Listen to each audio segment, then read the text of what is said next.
Algebra 2, Lesson 49, Linear Intercepts and Transversals. So, starting with practice A, we have to find the equation of the line shown. Alright, so, let's see here, wrong utensil. So for practice A, we know that the line has to follow the equation of y equals mx plus b. Now, if we look back at the line, we've got a little bit of a problem because this line doesn't cross the y-axis as we see it, so we can't get the b right off the bat. So what we should do is take our pencil or anything that we've got, and we should try to construct a triangle that goes from one point to another on the graph. So if I look on the graph, it looks like it crosses through this point evenly, and it's going to cross through this point perfectly.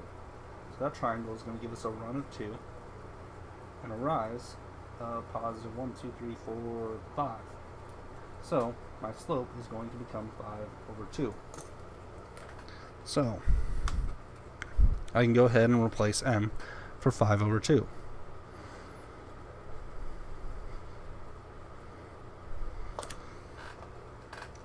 From here, I still have to find our b to complete the equation. So I'll go back to the graph, and I'll grab one of these points that I used. We'll go with this point, and I'm going to plug the x and y values into the equation I've got.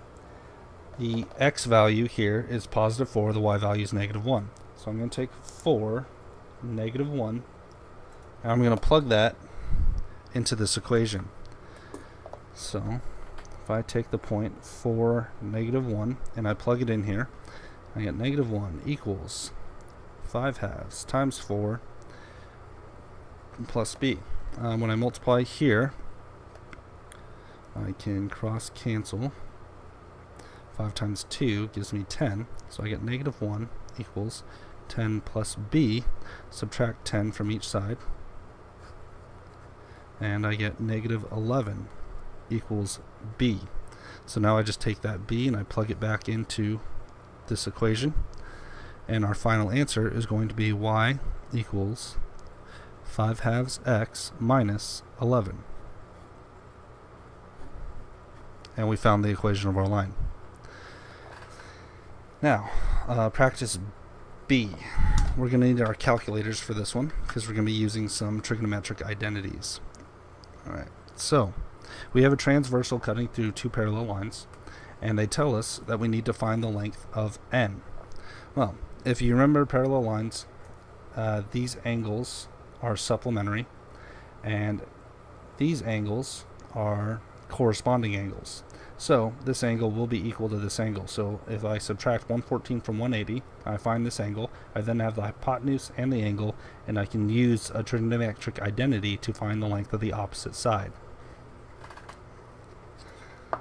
So let's go ahead and do that. I'll do a quick rough construction here. We had 114, had a hypotenuse of 100, and that angle is what we're looking for. So 180 minus 114 gives us an angle of 66 degrees. So if this angle is 66 degrees, this angle is also 66 degrees. So now we have to figure out which trigonometric identity we're going to use when we have the hypotenuse one side and we're trying to find the opposite side of n. So we'll do sine, because sine of theta equals the opposite, or n, over the hypotenuse of 100. In this case, we know what theta is. It's going to be 60, so we do sine of 60 equals n over 100, multiply each side by 100,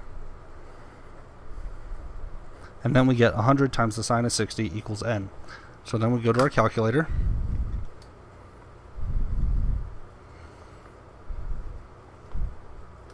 and we just type in 100 sine 60, close parenthesis, enter. And then we find out that n is equal to 86.6. So, and that's our final answer.